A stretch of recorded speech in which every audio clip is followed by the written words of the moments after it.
Hello students, we are discussing 6 chapter 2 federalism. So in federalism we have discussed about the meaning of the federalism and as well as the features of federalism. So let me discuss next topic today, that is what makes India a federal country. कि हम India को कैसे कर सकते हैं कि यह एक फेडरल कंट्री है। इसके अलावा हम एक और चीज़ देखेंगे, हाउ इज फेडरलिज्म प्रैक्टिस्ड, कि फेडरलिज्म को कैसे आगे बढ़ाया जा सकता है। So let we discuss firstly what makes India a federal country. India को कौन सी चीज़ें हैं जो फेडरल कंट्री के रूप में उभारती हैं। सो पहली चीज़ है the constitution declare India as a union of states.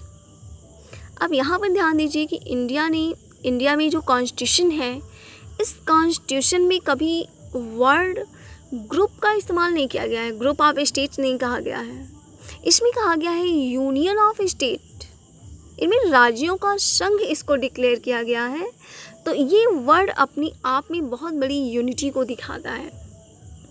So union of states के तौर पे इसको बोलने का मतलब है कि इसमें जितने भी प्रोविंसेस हैं, जितने भी स्टेट्स हैं, वह एक दूसरे से जुड़े हुए हैं, यूनाइटेड हैं।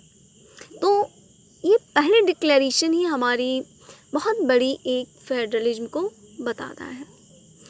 Second thing is the constitution originally provided for a two tier system of government, the union governments और what we call the central government representing the union of India and the state government.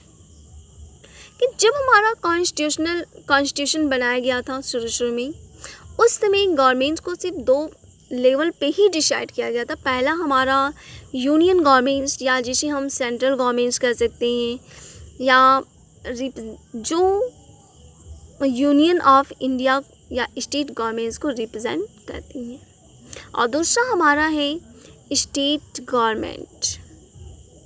तो इसमें हम देख सकते हैं कि हमारी जो दो लेवल पे या दो टायर्स पे इंडिया में आपकी फेडरलिज्म को देखा गया शुरू में स्टेट लेवल पे, और दूसरा हमारा सेंट्रल लेवल पे।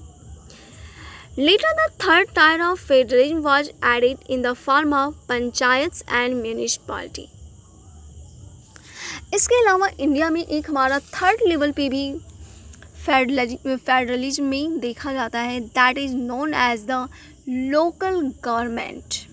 और यह लोकल गवर्नमेंट्स हमें पंचायत के रूप में और म्यूनिसिपैलिटीज़ के रूप में देखने को मिलता है। तो हम सभी को मालूम है कि पंचायत हमारी गांव में काम करती हैं, विलेज लेवल पे, और हमारी जो सिटीज़ लेवल होती हैं वहाँ पर म्यूनिसिपैलिटीज़ वर्क करती हैं।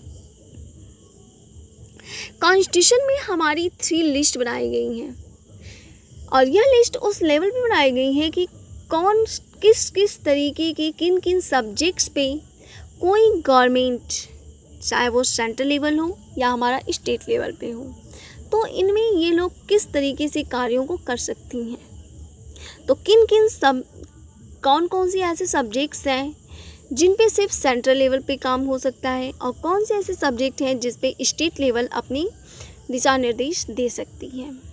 तो इस बेसिस पे कॉन्स्टिट्यूशन में 3 लिस्ट बनाई गई हैं। पहला है union list, second is state list and third is concurrent list. In examination about these 3 list maximum are asking. कभी कभी हमको स्टेट सब्जेक्ट्स दिए जाते हैं और आपको फाइंड आउट करना होता है या उनको अरेंज करना होता है लिस्ट वाइज कि इसमें यूनियन के कौन से हैं, इनमें स्टेट लिस्ट कौन सी है, और कॉन्करेंट लिस्ट के सब्जेक्ट कौन कौन से हैं, या डायरेक्ट इनके बारे में आपसे शॉर्ट नोट्स के बारे में भी पूछा जाता है। So let we discuss about this important topic. Union list include subject of national importance. इनमें ऐसी सब्जेक्ट्स को इंक्लूड किया गया है यूनियन लिस्ट में जो नेशनल के लिए या एक नेशन, एक कंट्री के लिए ज़्यादातर इम्पॉर्टेंट होते हैं, जैसे डिफेंस ऑफ कंट्री का रक्षा विभाग, फॉरेन अफेयर्स कि हमारे जितने भी विदेशी मामले हैं उन पे, बैंकिंग से रिलेटेड, कम्युनिकेशन से रिलेटेड, और जो करेंसी से रिलेटेड जो सब आपके सब्जेक्ट्स हैं, यह हमारी यूनियन लिस्ट में इंक्लूड की गई हैं। इसके अलावा बहुत सारी एक लंबी लिस्ट है इन लोगों की। तो ये हमारे कुछ इंपॉर्टेंट हैं जिनको हमको अपने माइंड में रखना है। Second is the state list. So this list contains subjects of states and local importance such as police, trade, commerce, agriculture and irrigation।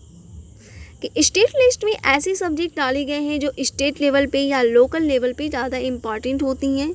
तो इसमें हमारी पुलिस एडमिनिस्ट्रेशन आती है, ट्रेडिंग से रिलेटेड चीज़ें आती हैं, कॉमर्स कैसा होना चाहिए, एग्रीकल्चर से इरिगेशन जैसी चीज़ों को आपकी स्टेट लिस्ट में इंक्लूड किया गया है कि इसमें सिर्फ स्टेट गवर्नमेंट ही अपने रूल्स रेगुलेशन बना सकती है।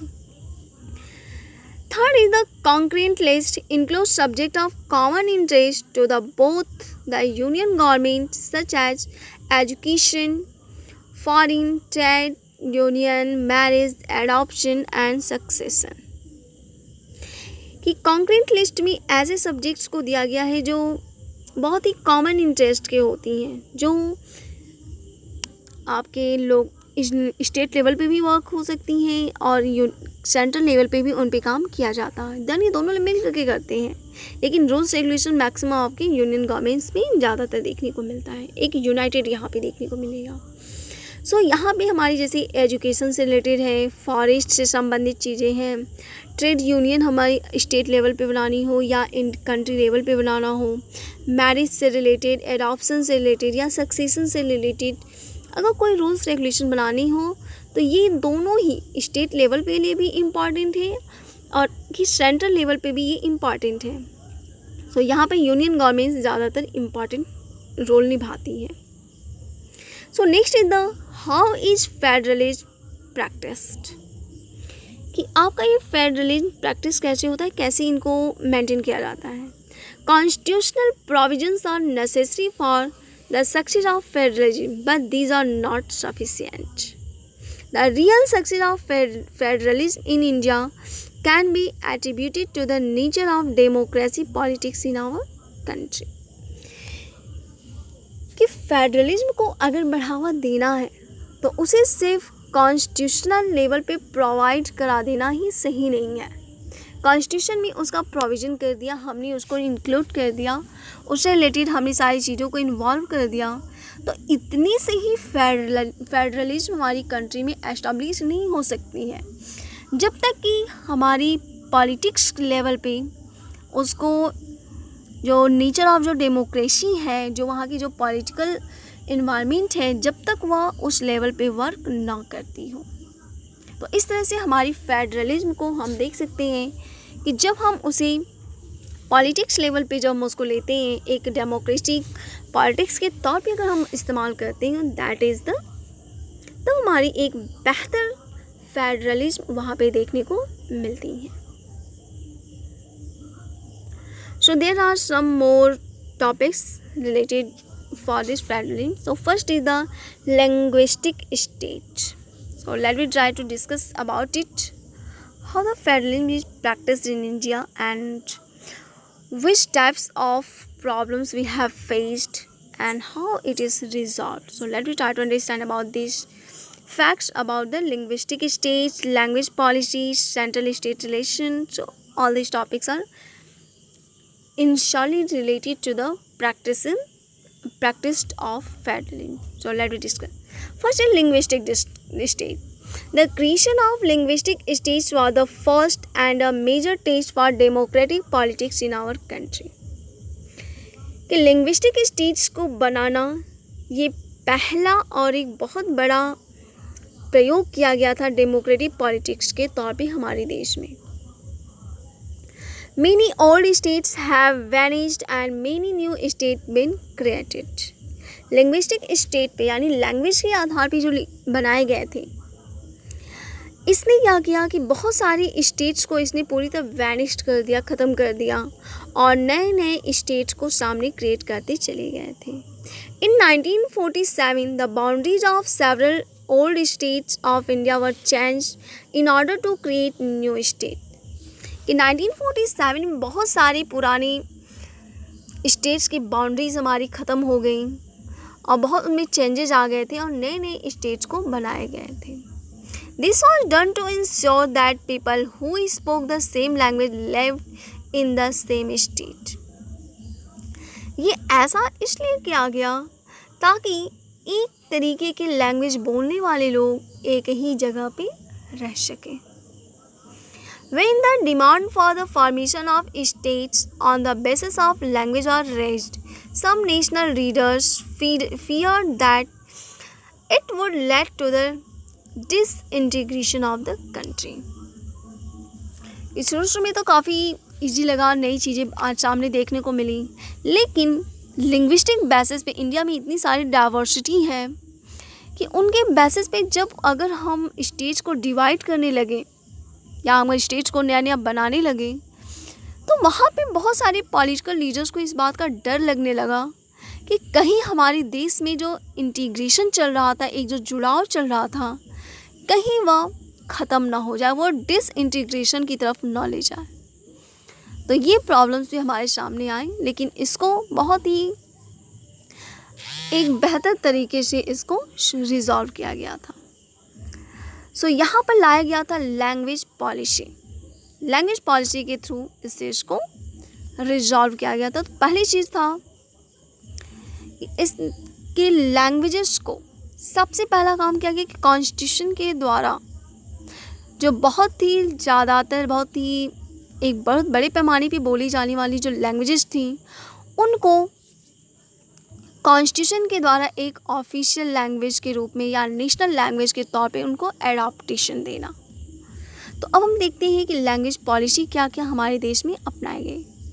The second test for Indian federation is the language policy.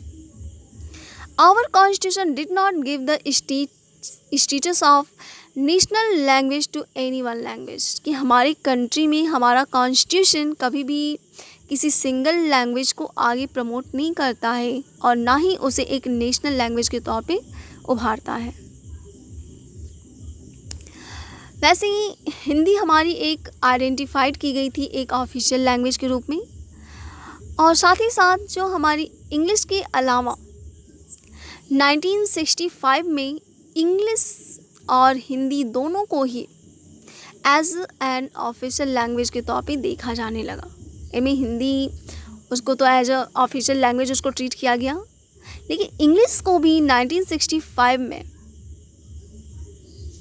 एक प्रपोजल दिया गया था कि इंग्लिश को भी वहाँ पे होना चाहिए. लेकिन धीरे धीरे हुआ क्या कि जिस तरह से इंग्लिश का एक ग्लोबल लेवल पे जो उसका इफ़ेक्ट दिख रहा था, उसको ध्यान में रख करके इंग्लिश को कंटिन्यू किया गया था.